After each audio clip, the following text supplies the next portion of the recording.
কত শত ভরি সোনা দানা পাওয়া গেছে, এই পাওয়া গেছে। আমরা হ্যাঁ পাওয়া তো যাবে, আমরা তো ভেসে আসা পরিবার না। আজকে আবার অগ্রণী ব্যাংকে তালা ভেঙেছে, কেন তালা ভাঙলো? চাবি তো আমার কাছে, আমি তো এখনো জীবিত আছি। যে মুহূর্তে ডক্টর ইউনূস একটি চাল দিয়ে মনে করছেন যে যাকে বা শেখ হাসিনাকে কুপকাত করা গেছে, যমুনায় যে মুহূর্তে সেটা নিয়ে তিনি পার্টির আয়োজন করবেন, ঠিক সেই মুহূর্তে শেখ হাসিনার পাল্টা চালে ইউনূস শুধু ধরাশায়ী নন, কয়েক হাত মাটির নিচে সে দিয়ে যান। এবার মহাজন কই যাবেন, কি জবাব দেবেন শেখ হাসিনার এই পাল্টা চালে, সেটা এখন ঠিক করেননি তিনি হয়তো।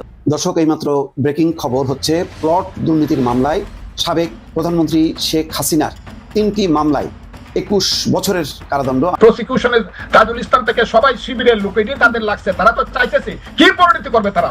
আমি যে বলছি, আমি যদি 5 বছর বাইচা থাকি এদের মুখে তালা লাগাই দিই। অজিত দোভাল এবং ভারতের পক্ষ থেকে এই সরকারকে ক্লিয়ার মেসেজ দেওয়া হয়েছে, যদি আওয়ামী লীগ এবং তার 14 দলীয় জোটের শরিকদেরকে নির্বাচনে অংশগ্রহণ করার সুযোগ না দেওয়া হয়, তাহলে বাংলাদেশে ওই নির্বাচনের মাধ্যমে যদি কোনো সরকার গঠিত হয়, বাংলাদেশের সেই সরকারের সাথে ভারত কাজ করবে না। প্রিয় দর্শক, নতুন একটা নিউজ ভিডিওতে আপনাকে স্বাগতম। অবশ্যই যারা নিউজ দেখতে পছন্দ করেন অবশ্যই চ্যানেলটাকে সাবস্ক্রাইব করে রাখতে পারেন। তো ধারাবাহিকভাবে আজকের যে মূল টপিকটা সেটা আমরা স্ক্রিনের উপর দেখে নেব। তার আগে ভিডিওটাতে অবশ্যই লাইক দিবেন এবং কমেন্টে আপনার মতামতটা জানিয়ে দিয়ে যাবেন। চলুন স্ক্রিনের উপর ভিডিওটা দেখে নিই। ডক্টর ইউনূস একটি চাল দিয়ে মনে করছেন যে যাকে বা শেখ হাসিনাকে কুপকাত করা গেছে, যমুনায় যে মুহূর্তে সেটা নিয়ে তিনি পার্টির আয়োজন করবেন, ঠিক সেই মুহূর্তে শেখ হাসিনার পাল্টা চালে ইউনূস শুধু ধরাশায়ী নন, কয়েক হাত মাটির নিচে সে দিয়ে যান। 14 মাস পরে হঠাৎ এই গয়নার গল্প যখন ইউনূস বাহিনী মাঠে ছেড়ে শেখ হাসিনা নিজেকে নিঃস্ব বলার পরও 832 ভরি গয়নার মালিক বলে প্রচার করে আনন্দ নৃত্য দিক বিদিক মাতিয়ে তুলছে, ঠিক সেই মুহূর্তে শেখ হাসিনা বলছেন যে পাকিস্তান আমল থেকে গণনাগাটির লকারই আমি রাখি, আমরা রাখতাম, এটা আমাদের পারিবারিক সবার। কত শত ভরি সোনা দানা পাওয়া গেছে, এই পাওয়া গেছে। আমরা হ্যাঁ পাওয়া তো যাবে, আমরা তো ভেসে আসা পরিবার না।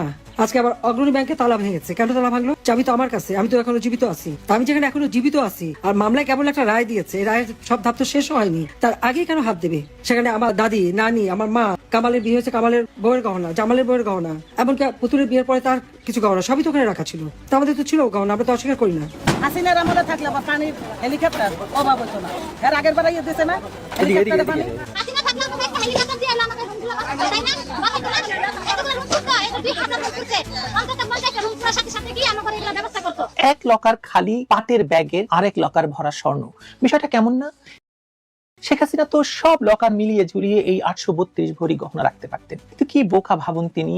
এই শত্রুর দেশে যে কোনো মুহূর্তে তাকে হত্যা করা হতে পারে জেনেও তিনি 832 ভরি গহনা গণভবনে না রেখে, সুধা সদনে না রেখে ব্যাংকের লকারে নিয়ে গিয়ে রেখেছেন। তিনি স্বীকারও করছেন যে তিনি ব্যাংকের লকারে রেখেছেন, কারণ তার পরিবার দীর্ঘকালের পরিবার, একটি ঐতিহাসিক পরিবার, এবং অগ্রণী ব্যাংকের কথাও তিনি বলছেন। কিন্তু ডক্টর ইউনূসের এই সরকারের এই সাজানো নাটকটা বিস্ময়কর, যে শেখ হাসিনা হাজার হাজার কোটি টাকা পাচার করেছেন, কিন্তু দেশের ভেতরের ব্যাংকগুলোতে তার কত টাকা আছে সেটি নিয়ে তেমন কোনো আলাপ শোনা যায়নি। কারণ সব মিলিয়ে কোটি খানেক টাকা আজকাল যে কারোরই থাকে। এই ধরুন এখনকার যে কোনো উপদেষ্টা, ছাত্রনেতা, যাদেরই অ্যাকাউন্ট চেক করা যাক না কেন, কোটি কোটির উপরে ছাড়া কথা নেই, এটা নিশ্চিত। যদিও কারো কারো 15 মাস আগে ঢাকা শহরে ভাত খাওয়ার অবস্থাটা পর্যন্ত ছিল না, কিন্তু তাদের কথা আলাদা। শেখ হাসিনা তো তাদের মতো নন। তিনি পাকিস্তানের মন্ত্রীর কন্যা, বাংলাদেশের প্রধানমন্ত্রীর কন্যা, নিজে এতবার প্রধানমন্ত্রী ছিলেন, সংসদ সদস্য ছিলেন। গোপালগঞ্জে তাদের বিরাট অবস্থা। শেখ হাসিনাকে যেহেতু তারা পরাজিত করেছে, সেহেতু শেখ হাসিনাকে তারা যেভাবে সম্ভব বিতর্কিত আর বদনামের ভাগিদার করবে, তাতে আশ্চর্য হওয়ার কিছু নেই। 2024 সালের 5 আগস্ট তাকে পেলে নির্মমভাবে হত্যা করা হতো, না পেয়ে তার সরকারি বাসভবন লুট করেছে, হাঁস, মুরগি, মাছ, শাক যা পেয়েছে সব লুট করেছে, তার অন্তর্বাস নিয়ে উল্লাস করেছে। কোন স্বর্ণালঙ্কার সেদিন পাওয়া গেছে কিনা সে কথা কিন্তু কেউ বলেনি। সাবেক প্রধানমন্ত্রী শেখ হাসিনার নামে অগ্রণী ব্যাংকের 2 লকারে পাওয়া স্বর্ণালঙ্কারগুলোর কিছু তার ব্যক্তিগত, কিছু মেয়ের এবং কিছু তার বোনের নামে চিহ্নিত করার তথ্য দিয়েছে দুর্নীতি দমন কমিশন, দুদক। এটা কিন্তু ঘটার 24 ঘন্টা পরে দুদক সংবাদ সম্মেলন করে বলছে এই 24 ঘন্টায় অনেক কিছু হয়ে গেছে। হাসিনার সঙ্গে যৌথভাবে তার বোন শেখ রেহানা ও মেয়ে সাইমা ওয়াজেদ পুতুলের নামে থাকা এই 2 লকার খুলে 831.67 ভরি অথবা 9707.16 গ্রাম অথবা ধরুন 9.7 কেজি বলতে পারেন স্বর্ণালঙ্কার পাওয়ার পর দিন দুদকের মহাপরিচালক মোহাম্মদ আক্তার হোসেন সব তথ্য দিয়ে সাংবাদিকদের বলেন প্রতিটি অলঙ্কারের আলাদা মার্কিং আছে। অগ্রণী ব্যাংকের 2টি লকারের পাশাপাশি মঙ্গলবার রাতে পূবালী ব্যাংকে শেখ হাসিনার নামে থাকা আরেকটি লকারও খোলা হয়। দুদক বলছে সংশ্লিষ্ট দপ্তরের প্রতিনিধিদের উপস্থিতিতে 3টি লকার খোলা হয়। Pubali bank PLC Motijheel corporate শাখা, অগ্রণী ব্যাংক পিএলসি প্রিন্সিপাল শাখা, এবং যেটা অনেকের নামে পুতুলের নামে এবং শেখ হাসিনার নামে, এবং অগ্রণী ব্যাংক পিএলসি প্রিন্সিপাল শাখা শেখ রেহানা এবং শেখ হাসিনার নামে। দুদক মহাপরিচালক মহাপরিচালক জানান, পূবালী ব্যাংকের লকারে একটি খালি ছোট প্যাটের ব্যাগ পাওয়া গেছে। অগ্রণী ব্যাংকের একটি লকারে প্রায় 4,923.60 গ্রাম স্বর্ণালংকার পাওয়া যায়, আরেকটিতে পাওয়া যায় 4,783.56 গ্রাম স্বর্ণালংকার। দুদকের পর্যবেক্ষণ অনুযায়ী লকারে সংরক্ষিত চিরকুট এবং বর্ণনা দেখে ধারণা করা যাচ্ছে যে স্বর্ণালংকারগুলোর মালিকানা শেখ হাসিনা ছাড়াও তার পরিবারের সদস্য বোন শেখ রেহানা সিদ্দিকী, মেয়ে সাইমা ওয়াজেদ পুতুল, ছেলে সোয়াজিব ওয়াজেদ জয় এবং ভাগ্নে রেদওয়ান মুজিব সিদ্দিক ববির। দুদকের মহাপরিচালক বলেন, ইনভেন্টরি তালিকা পর্যালোচনা করে প্রতিটি আইটেমের মালিকানা পৃথকীকরণ এবং সুনির্দিষ্টকরণ করা হবে। স্বর্ণ বিশেষজ্ঞের মাধ্যমে স্বর্ণের মূল্য নির্ধারণের পর সংশ্লিষ্ট ব্যক্তিদের মালিকানা এবং সম্ভাব্য আইনগত দায় নিরূপণ করা হবে। এই হচ্ছে গিয়ে খবর। এবার আসেন একটু বিশ্লেষণে যাই, কিছু প্রশ্ন করা যাক। আজ থেকে প্রায় 2 মাস আগে, মানে 17ই সেপ্টেম্বর, অগ্রণী ব্যাংক শেখ হাসিনার নামে থাকা দুটি লকার জব্দ করে জাতীয় রাজস্ব বোর্ডের কেন্দ্রীয় গোয়েন্দা সেল, তখনকার পত্রপত্রিকায় সে খবর প্রকাশিত হয়। শেখ হাসিনা যথাযথ নিয়ম অনুসরণ করে লকার দুটি ভাড়া নিয়েছিলেন এবং তিনি বলছেন যে 1996 সালের পরে তিনি আর এই লকার দুটো কখনো খুলেননি, কারণ এগুলো লকার যে খোলা, মানে তিনি না গেলে খোলা যাবে না। তিনি অগ্রণী ব্যাংক গেলে খবর জানা যেত, অগ্রণী ব্যাংক গেছেন কিনা আমরা জানি না, যে প্রক্রিয়ায় মানে অন্যরাও ভাড়া নিয়ে থাকে আর কি। 5ই অগাস্ট রাজনৈতিক পট পরিবর্তনের পর 11ই মার্চ দুর্নীতি দমন কমিশনের আবেদনের প্রেক্ষিতে এবং বাংলাদেশের ফাইন্যান্সিয়াল ইন্টেলিজেন্স ইউনিটের নির্দেশে শেখ হাসিনা এবং তার পরিবারের সকল সদস্যদের ব্যাংক অ্যাকাউন্ট ফ্রিজ করা হয়। কার্যত তখন থেকে এই দুটি লকার সরকারের নিয়ন্ত্রণে। সময় নিউজ জানাচ্ছে যে সিআইসি থেকে জানানো হয়েছে, রাজধানীর দিলকুশায় অবস্থিত অগ্রণী ব্যাংকের প্রধান শাখায় সাবেক প্রধানমন্ত্রী শেখ হাসিনার দুটি লকার আছে। লকারের নম্বর দুটি হলো 551 এবং 553। এর আগে 10ই সেপ্টেম্বর পূবালী ব্যাংকে ঢাকা সাবেক প্রধানমন্ত্রী শেখ হাসিনার একটি লকার জব্দ করেছিল এনবিআর। এখন পর্যন্ত সব মিলিয়ে অগ্রণী এবং পূবালী ব্যাংকে থাকা 3টি লকার জব্দ করা হলো। এনবিআর এর সূত্রে জানা গেছে, পূবালী ব্যাংক শেখ হাসিনার অ্যাকাউন্টে 12 লাখ এবং শেখ রেহানার যৌথ এক নামে 44 লাখ টাকার এফডিআর জব্দ করা হয়েছে। অন্যদিকে পূবালী ব্যাংক জানিয়েছে, গত 19শে মার্চ দুর্নীতি দমন কমিশনের আবেদনের প্রেক্ষিতে বাংলাদেশ ব্যাংকের আর্থিক গোয়েন্দা ইউনিট, ফাইন্যান্সিয়াল ইন্টেলিজেন্স ইউনিটের নির্দেশে শেখ হাসিনা এবং তার পরিবারের সদস্যদের 124 অ্যাকাউন্ট জব্দের পাশাপাশি এই লকারও জব্দ করা হয়েছিল। ব্যাংক অ্যাকাউন্ট জব্দ করে 8 মাস এবং লকার জব্দ করে 2 মাস হয়ে গেছে। শেখ হাসিনা ফোনে কার সাথে কি কথা বলছেন, তার সমস্ত ফোন কল লিক হয়ে যাচ্ছে, কাকে কি নির্দেশনা দিচ্ছেন সেগুলো জানা যাচ্ছে, কোন ব্যাংকে কোন অ্যাকাউন্টে কত টাকা আছে ইউনূস সরকার সেসবও বের করে ফেলেছে। অথচ এতদিনেও শেখ হাসিনার লকার খুলে দেখেন, এটা কি হতে পারে? এটা বিশ্বাসযোগ্য? আজ হঠাৎ মনে হয়েছে শেখ হাসিনার নামে থাকা লকার দুটি খুলে দেখা দরকার। যেই ভাবা সেই কাজ, লকার দুটি খুলে ফেললো, আর এক ঝটকায় 832 ভরি সোনা বের হয়ে আসলো, যে সোনার তথ্য এতদিন ব্যাংকের কাছেও ছিল না। কি তেলেসমাতি ব্যাপার বলুন। 8 মাস আগে ব্যাংক অ্যাকাউন্ট এবং 2 মাস আগে লকারের নিয়ন্ত্রণ নিয়েও এতদিন লকার খুলতে হলো না। খুলতে হলো তখন যখন কড়াইল বস্তিতে আগুন জ্বলছে এবং সরকার এমন একটা নিউজ দরকার যে নিউজ কড়াইলের এই আগুনের নিউজটাকে ছাড়িয়ে যাবে। নিশ্চিতভাবে সরকার সফল হয়েছে এবং এই কড়াইল বস্তির আগুনের ঘটনাকে শেখ হাসিনার গয়না দিয়ে রিপ্লেস করতে। ব্রাভো! এতদিন পরে একটা বেশ সফলতা সরকারের হলো। দুঃখজনক হলো ইউনূস সরকারের সফলতা এবং ব্যর্থতা সকলে নির্ভর করছে শেখ হাসিনার উপর। এটা যে কত বড় কলঙ্ক ইউনূসের মতো একজন আন্তর্জাতিক খেলোয়াড়ের জন্য, মানে কে জানে ইউনূসের মৃত্যু শেখ হাসিনার কারণে হয় কিনা। 9/14/23 ইঞ্চির লকারে 832 ভরি বা প্রায় 10 কেজি অলংকার কি করে থাকে, তার একটা প্রশ্ন। তার উপর প্রদর্শিত অলংকারের বেশ কয়েকটিতে পুঁথি পাথর আছে, কেবলমাত্র বার বানিয়ে রাখা সম্ভব। বলা হয়েছে, আদালতের অনুমতি নিয়ে দুর্নীতি দমন কমিশনের প্রতিনিধি, নির্বাহী ম্যাজিস্ট্রেট, সিআইসি সংশ্লিষ্ট কর্মকর্তা এবং অগ্রণী ব্যাংকের কর্মকর্তাদের উপস্থিতিতে লকার দুটি ভাঙা হয়। আইন মতে প্রতিটি লকারের জন্য 2টি করে চাবি থাকে, একটি যিনি লকার ভাড়া নেন তার কাছে, অন্যটি ব্যাংকারের কাছে। লকার খুলতে হলে 2 জনের চাবি লাগবে। শেখ হাসিনার যে চাবি আছে সেটা ছাড়া লকার খুলতে হলে ডুপ্লিকেট চাবি তৈরি করতে হবে। সেজন্য ডুপ্লিকেট চাবির জন্য থানার ডায়েরি এবং অফিস মেমোরেন্ডাম পাস করাতে হয়। এসব পদ্ধতি যথাযথ অনুসরণ করা হয়েছে বলে তো বোঝা যাচ্ছে না, কারণ শেখ হাসিনা তো দেশে নেই। তাহলে চাবিটা কে বানালো? চাবিটা তারা বানিয়েছেন অথবা ভেঙেছেন, তাই না? একটি কাগজ আবার প্রশ্ন তুলছে যে সরকার লকার থেকে উদ্ধার করা সোনা শেখ হাসিনার হলফনামায় দেখানো হয়েছিল কিনা। অর্থাৎ বিগত 3টি নির্বাচনে অবৈধ ঘোষণা করেই শেষ না, এবার তার নির্বাচনকালীন হলফনামা ধরে দেখতে হবে। শেখ হাসিনা বলেছেন তিনি এসব হলফনামায় দিয়েছেন, জাকাত দিয়েছেন। শুধু তাই না, এই যে মানে স্বর্ণের দাম ধরে জাকাতও দেওয়া হয়েছে এবং তার হলফনামা এগুলো আছে। একই রকম ঘটনা কিন্তু ঘটেছিল 1975 সালে সপরিবারে বঙ্গবন্ধুকে হত্যার পর। যেসব সম্পদ পাওয়া গিয়েছিল তা নিয়ে সে সময় পত্র পত্রিকায় ফলাও করে খবর ছাপা হয়েছিল। সোনার মুকুট পাওয়া গেছে, হেন তেন নানা কিছু। ব্যাপারটা এমন যেন পাজামা পাঞ্জাবি পরা শেখ মুজিবের বাড়িতে তার পুত্রবধূর 4 ভরি ওজনের টায়রা থাকবে কেন? ওসব তো থাকবে আমলা, পুলিশ, ব্যবসায়ী, কর্মকর্তাদের বাড়িতে, অথবা সেনা কর্মকর্তা থেকে প্রধানমন্ত্রী হয়ে যাওয়া তার বাড়িতে। অথচ এই শহরের অন্তত 50 লক্ষ মানুষের বাড়িতে এমন 500-1000 ভরি সোনার অলংকার আকসার দেখা যাচ্ছে, যা আছে। যাই হোক, বোঝাই যাচ্ছে যে শেখ হাসিনাকে কোনোভাবেই কাবু করা যাচ্ছে না। আন্তর্জাতিক অঙ্গনে শেখ হাসিনা দারুণভাবে কামব্যাক করেছেন, আর দেশের ভেতরের মানুষ হাহাকার করে বলতে শুরু করেছে যে শেখ হাসিনার মতো কেউ তাদের বাঁচাতে আসছে না। তখন শেখ হাসিনার পরিবারের গয়না ধরে টান দেওয়া ছাড়া মানে আর তো কোনো উপায় নাই ডক্টর ইউনূসের কাছে। মানুষকে গয়নার হিসেব দিয়ে উত্তেজিত করে তোলো, কিন্তু মানুষ তো আর 2024-এর জুলাইয়ের সেই মানুষ নেই। মানুষ বদলে গেছে। 15 মাস ধরে এই মানুষকেই ডক্টর ইউনূস আরো শেখ হাসিনা ভক্ত করে ফেলেছেন, সেটা তিনি নিজেও হয়তো ধারণা করতে পারছেন না। কিন্তু শেখ হাসিনাও কিন্তু কম যান না। যে মুহূর্তে ডক্টর ইউনূস একটি চাল দিয়ে মনে করছেন যে যাকে এবার শেখ হাসিনাকে কুপকাত করা গেছে, যমুনায় যে মুহূর্তে সেটা নিয়ে তিনি পার্টির আয়োজন করবেন, ঠিক সেই মুহূর্তে শেখ হাসিনার পাল্টা চালে ইউনূস শুধু ধরাশায়ী নন, কয়েক হাত মাটির নিচে সেধিয়ে যান। 14 মাস পরে হঠাৎ এই গয়নার গল্প যখন ইউনূস বাহিনী মাঠে ছেড়ে শেখ হাসিনা নিজেকে নিঃস্ব বলার পরও 832 ভরি গয়নার মালিক বলে প্রচার করে আনন্দ নৃত্য দিক বিদিক মাতিয়ে তুলছে, ঠিক সেই মুহূর্তে শেখ হাসিনা বলছেন যে আচ্ছা চলুন এবার খবরটা পড়ি। তিনি কি বলেছেন? দাঙ্গা সহিংসতার মাধ্যমে বল প্রয়োগে আওয়ামী লীগ সরকারকে উৎখাত করার 16 মাস পর প্রধানমন্ত্রী শেখ হাসিনার কথিত 2টি লকার থেকে 832 ভরি সোনার গহনা পাওয়ার দাবি করছে জাতীয় রাজস্ব বোর্ড এনবিআর। 26শে নভেম্বর বুধবার নেতাকর্মীদের উদ্দেশ্যে দেওয়া টেলিগ্রাম বার্তায় ব্যাংকের লকারে নিজ মালিকানাধীন কোনো স্বর্ণ নেই উল্লেখ করে শেখ হাসিনা দৃঢ়তার সাথে বলেন, ব্যাংকের লকারে আমার কোনো স্বর্ণ নেই। যেহেতু ওরা বলছে আমার, তাহলে পুড়ে যাওয়া কড়াইল বস্তির মানুষকে তা দিয়ে দেওয়া হোক। এদিকে মহাখালী এলাকার কড়াইল বস্তিতে ভয়াবহ অগ্নিকাণ্ড নিয়ে হঠাৎ করেই বস্তি উচ্ছেদ করে সরকারের হাইটেক পার্ক করার পরিকল্পনার খবরটি মানুষের সামনে আসার পরে সামাজিক যোগাযোগ মাধ্যমে তুমুল আলোচনা শুরু হয়। এরপরই রাত 10টার পর গণমাধ্যমে এনবিআর কর্মকর্তারা হাজির হন এই স্বর্ণ আবিষ্কারের তথ্য নিয়ে। তারা জানান শেখ হাসিনার 2টি লকার থেকে 832 ভরি গয়না পাওয়া গেছে। এত দীর্ঘ সময় নিয়ে শেখ হাসিনার আইনজীবীকে না রেখেই লকার খোলা নিয়ে প্রশ্ন তুলেছে নিরাপত্তা বিশ্লেষকরা। অনেক নিরাপত্তা বিশ্লেষক বলছেন শেখ হাসিনার কোনো আইনজীবীকেও উপস্থিত না রেখেই ব্যাংকের লকার খোলা আইন বিরুদ্ধ। আবার যে সময় কড়াইল বস্তি নিয়ে সাধারণ মানুষকে উচ্ছেদ করে হাইটেক পার্ক করার পরিকল্পনা ফাঁস হয়ে গেছে, তারপর মাঝরাতে লকার খোলার তথ্য যখন এনবিআর দেয়, সেটা নিয়ে প্রশ্ন ওঠাটা স্বাভাবিক। এবার মহাজন কই যাবেন, কি জবাব দেবেন শেখ হাসিনার এই পাল্টা চালে, সেটা এখন ঠিক করেননি তিনি। হয়তো তর্কের খাতিরে যদি ধরেও নেই যে লকারে কিছু গয়না পাওয়া গেছে, দুদকই বলছে এগুলোর মালিকানা একা শেখ হাসিনার নয়।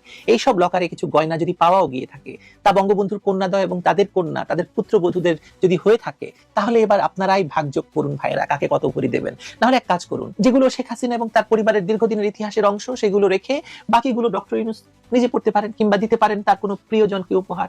বাংলাদেশের সম্পদে তো এখন তার অবাধ দখল, যাচ্ছে তাই করবেন উনি সেসব গয়না নিয়ে, তাই না? ঠেকায় কে বলুন?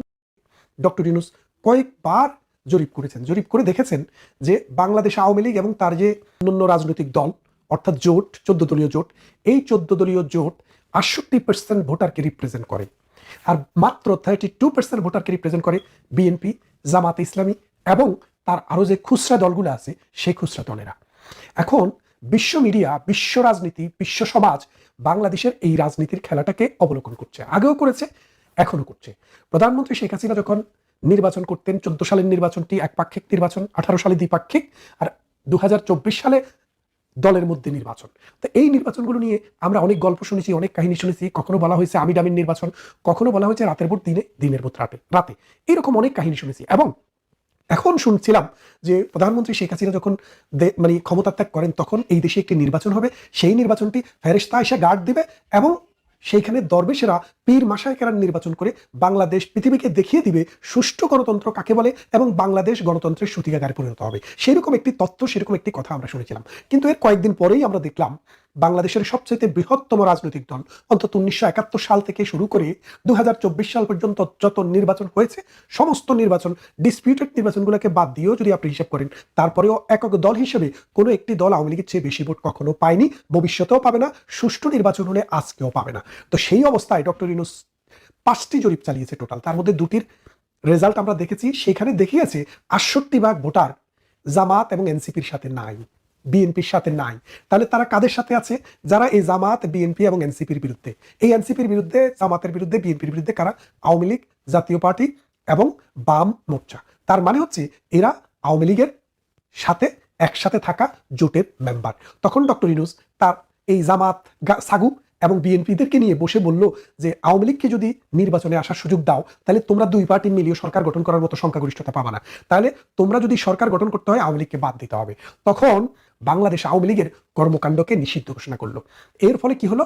বললেন আমেরিকাতে গিয়ে যে না, এটা সাময়িক নিষিদ্ধ, কিন্তু তারা কদিন পরে উঠেও যেতে পারে। তো সেই রকম একটা অবস্থায় পরবর্তীতে দেশে এসে বললেন না, আওয়ামী লীগের আগামী নির্বাচনে অংশগ্রহণ করার কোনো সুযোগ নেই। এই কথা শোনার পর বিশ্ব মিডিয়া, পশ্চিমা গণমাধ্যম, আমেরিকা, ব্রিটেন, ইউরোপিয়ান ইউনিয়ন, জাতিসংঘ, আন্তর্জাতিক মানবাধিকার সংস্থা এবং সর্বোপরি কমনওয়েলথ থেকে দেন দরবার শুরু হলো। এই দেন দরবারে যোগ দিল ভারত, যোগ দিল আরো নানান শক্তিশালী দেশ। সাম্প্রতিক 2টি ঘটনা ঘটেছে। একটি ঘটনা হলো বাংলাদেশের নিরাপত্তা উপদেষ্টা খলিল খলিলুর রহমান ভারতে গেলেন। ভারতে যাওয়ার পর অজিত দোভালের সাথে তিনি মিটিং করলেন, সিটিং করলেন, কথা তার হলো।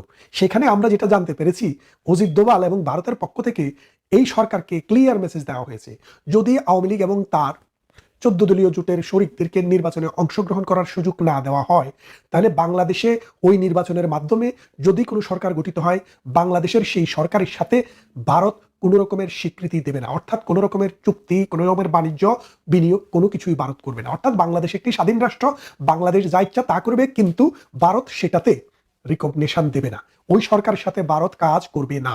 তাহলে এখন ডক্টর ইউনূসের জন্য অপশন কি? ডক্টর ইউনূসের জন্য অপশন হচ্ছে আমি ডামির একটি নির্বাচন করে জামাতকে বিরোধী দল আর বিএনপিকে সরকারি দল, অথবা জামাতকে সরকারি দল, বিএনপিকে বিরোধী দল, এইরকম একটা নির্বাচন করে দেওয়া, করে নিজের কবরটা খনন করা। আর তা না হলে যদি চান যে ডক্টর ইউনূসের লেভেলের একটি নির্বাচন করতে চান, তাহলে সকল দলের অংশগ্রহণে একটি নির্বাচন করতে হবে। আপনাদেরকে কথাটা বলে রাখি, আওয়ামী লীগের সময়ে বিএনপি জামাতের কিন্তু নির্বাচন করার জন্য আওয়ামী লীগ কখনো নিষেধ করেনি, বলেছে নির্বাচন করতে হবে শেখ হাসিনার অধীনে, কিন্তু নির্বাচনে অংশগ্রহণ করা তাদের জন্য নিষিদ্ধ ছিল না। এখন আওয়ামী লীগের জন্য কার অধীনে নির্বাচন হবে, ডক্টর ইউনূসের অধীনে হবে নাকি তত্ত্বাবধায়ক সরকারের অধীনে হবে, সেটা বড় প্রশ্ন নয়।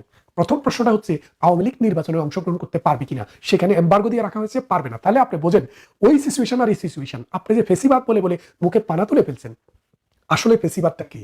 অচিরেই বাংলাদেশে আবার দানাবাদ বিদ্রোহ। এখন এই অবস্থায় ভারত যেখানে ক্লিয়ারলি জানিয়ে দিয়েছে যে এই সরকারকে গ্রহণ করবে না, তাহলে আপনার ভবিষ্যতে এই যে আগামী বছরের সেপ্টেম্বর মাসে যে গঙ্গার পানি চুক্তিটি শেষ হয়ে যাচ্ছে, সেই চুক্তিটি যদি নবায়ন করতে হয়, বাংলাদেশে একটি বৈধ সরকার থাকতে হবে। আর সেই বৈধ সরকারটি না থাকলে ভারত কিন্তু কোনো কনসিডারই করবে না। তো তাহলে বুঝুন বাংলাদেশ সামনের দিনগুলোতে কিসের জন্য অপেক্ষা করছে। অন্যদিকে কমনওয়েলথ কিন্তু জয় সহ আওয়ামী লীগের অনেক নেতার সাথেও কিন্তু মিটিং করেছেন। সেই মিটিংয়ে আওয়ামী লীগের মনোভাব তারা জানার চেষ্টা করেছেন এবং তারা একটা মনোভাব তাকে জানিয়েছেন। এখন বর্তমানে বাংলাদেশে যে অবস্থা চলছে, এই অবস্থায়, এই সামাজিক প্রেক্ষাপটে, এই নিরাপত্তা ব্যবস্থায় বাংলাদেশে আসলে কোনো নির্বাচন হওয়া সম্ভব না। দর্শক, এইমাত্র ব্রেকিং খবর হচ্ছে, প্লট দুর্নীতির মামলায় সাবেক প্রধানমন্ত্রী শেখ হাসিনার 3টি মামলায় 21 বছরের কারাদণ্ড। আমার পাশের টেলিভিশনে ব্রেকিং নিউজ চলছে। আমি এর আগে বলেছিলাম যে পচা শামুকে পা কাটছে এখন হাসিনাদের, কারণ তারা মুখে যতই বলুক না কেন যে তাদের কোনো লোভ নেই, তাদের কোনো লালসা নেই, তারা তাদের জীবনটা উৎসর্গ করছে দেশের জন্য, এখন দেখা যাচ্ছে যে অনেক মানে সস্তা ধরনের দুর্নীতির মধ্যে তারা জড়াচ্ছে। যেমন এই যে পূর্বাচলে আজকে ভোর বেলা থেকেই শেখ হাসিনা জয় পুতুলের রায় ঘিরে আদালত এলাকায় নিরাপত্তা যোদ্ধা, মানে এবং প্লট দুর্নীতির 3টা মামলা হয়েছে। 3টা মামলায় 47 জনের বিরুদ্ধে পৃথক 3 মামলার রায় আজকে দিছে। এখন রায় কিছুক্ষণ আগে ঘোষণা করা হলো এবং মানে আদালতের যে পর্যবেক্ষণ, তাতে বলা হচ্ছে নিয়ম বহির্ভূতভাবে এই প্লট দেওয়া হয়েছে এবং সেই কারণে আদালত এবং এখতিয়ার বহির্ভূতভাবে আবেদন ছাড়াই, মানে একটা মিনিমাম আপনি যতই ক্ষমতায় থাকেন না কেন, আপনি প্রধানমন্ত্রী হন, রাষ্ট্রপতি হন, যে পদেই থাকেন না কেন, আপনাকে তো আবেদন করতে হবে, তার তো একটা কাগজ থাকতে হবে এবং সেটা তো একটা অনুমোদন হইতে হবে। কিন্তু ওই যে বললাম, ওনারা তো মনে করছে যে ধরাকে সরা জ্ঞান করা, ওনারা যেটা বলবে কথায় কথায় সেটাই আদেশ জারি হবে এবং এইগুলো আদেশ আবার প্রতিপালন করার জন্য তাদের লোকজন থাকে। এবং সেই কারণে দেখেন এই ঘটনায় কতজন, মানে 47 জন, সম্ভবত এর মধ্যে 18 জনের বিরুদ্ধে দণ্ড হবে, যা পূর্ণাঙ্গ বিবরণ পাওয়া যাবে। কিন্তু যেটা হচ্ছে যে এই যে 3টা মামলা 21 বছরের দণ্ড হলো, এটা শেখ হাসিনার জন্য কত বড় লজ্জার বিষয়। আপনি এটাকে কিভাবে বলবেন যে না এটা মিথ্যা? তিনি কি এই প্লট তার নামে বরাদ্দ হয়নি? এবং এই ফাইল তো মানে পাওয়া গেছে। পরে যখন কি ফাইনালি যখন কি প্লট দেওয়া হয়েছে, তাদের মোট সম্ভবত 6 জনকে 10 কাঠা করে পূর্বাচলে, 4 জনকে অথবা 6 জনকে পরিবারের, মাফ করবেন 6 জনকে, শেখ হাসিনা এবং শেখ হাসিনার পরিবারের শেখ হাসিনা সহ 3 জন, আর শেখ রেহানা সহ 3 জন, এই 6 জনকে 10 কাঠা করে প্লট দেওয়া হয়েছে। 6-10 60 কাঠা প্লট। এই ধরনের পূর্বাচলের যে প্লটগুলো, এগুলি বরাদ্দ হয় সাধারণত চাকরিজীবী, মধ্যবিত্ত বা পেশাজীবীদেরকে, যাদের আসলে ঢাকা শহরে মানে জমি কেনার বা প্লট কেনার সামর্থ্য নেই, তাদেরকে সাপোর্ট দেওয়ার জন্যই এই উত্তরা, রাজুকের উত্তরা এবং পূর্বাচল এই জায়গাগুলো ডেভেলপ করা হয়েছে, যাতে এই শ্রেণীর লোকজন এখানে মানে সরকারি দামে কিনে তারা বাড়ি বানাতে পারে। তো সেই জায়গায় হাত বাড়াইছে। তো এই জন্যই বললাম যে পচা শামুকে পাকাটা। শেখ হাসিনা, শেখ রেহানা, তারা তাদের অবস্থা যা, বিশ্বের যে কোনো জায়গায় তারা চাইলে থাকতে পারে, চাইলে তারা বাড়ি ঘর কিনতে পারে। এই বাংলাদেশের এই পূর্বাচলে, উত্তরায়, এইসব জায়গায় তাদের মানে প্লট দরকার ছিল না, ফ্ল্যাটও দরকার ছিল না। তারপর দেখেন ওই যে টিউলিপ বা পুতুল, তাদের গুলশান এরা এখন তাদেরকে মানে ফ্ল্যাটও পাওয়া যাচ্ছে, দামি দামি ফ্ল্যাট, বিভিন্ন হাউজিং কোম্পানি তাদেরকে এইগুলি দিচ্ছে। তো এই সমস্ত আস্তে আস্তে বেরোবে এবং এর মধ্যে দিয়ে প্রমাণ হবে যে তারা মুখে যেটা বলে যে তারা খুব একেবারে মানে জনদরদি, জীবনটা উৎসর্গ করছে, সম্পদের প্রতি, টাকার প্রতি তাদের কোনো লোভ নেই, বরং লোভ হচ্ছে তার প্রতিপক্ষ হচ্ছে বিএনপির খালেদা জিয়া, বলছে না এতিমের টাকা মেরে দিছে। পরে দেখা গেল যে জিয়া অরফানেজ, জিয়া চ্যারিটেবল, ওই ফান্ডের টাকাই আছে এবং সেটা সুদে আসলে আরো বাড়ছে, কিন্তু তারপরও তাদেরকে বলা হয়েছে যে এতিমের টাকা তারা মেরে দিচ্ছে। এখন প্রমাণ হচ্ছে যে তার চেয়ে নিম্নমানের দুর্নীতিতে তারা জড়িত। দেখেন লকারে, অগ্রণী ব্যাংকের 2টা লকারে 2 বোনের চিরকুটে পাওয়া গেছে 832 ভরি স্বর্ণালঙ্কার। পূবালী ব্যাংকে কেন শুধু চটের ব্যাগ পাওয়া গেল, ওর ভিতরে কিছু পাওয়া গেল না, এটা আমার কাছে একটা রহস্য লাগে। দেখ আস্তে আস্তে বেরোবে এগুলি। আর আমাদের তো প্রশাসনের যে অবস্থা, তারা যদি আরো সক্রিয় হইতো, আরো অনেক জিনিস হয়তো তারা। তো এই ছিল আজকেকার নিউজ। যারা যারা নিউজটা থেকে উপকৃত হয়েছেন অবশ্যই চ্যানেলটাকে সাবস্ক্রাইব করে রাখতে পারেন এবং ভিডিওটাতে একটা লাইক দিয়ে কমেন্টে আপনার মন্তব্য জানিয়ে আসতে পারেন। তো আজ এই পর্যন্ত, আল্লাহ হাফেজ।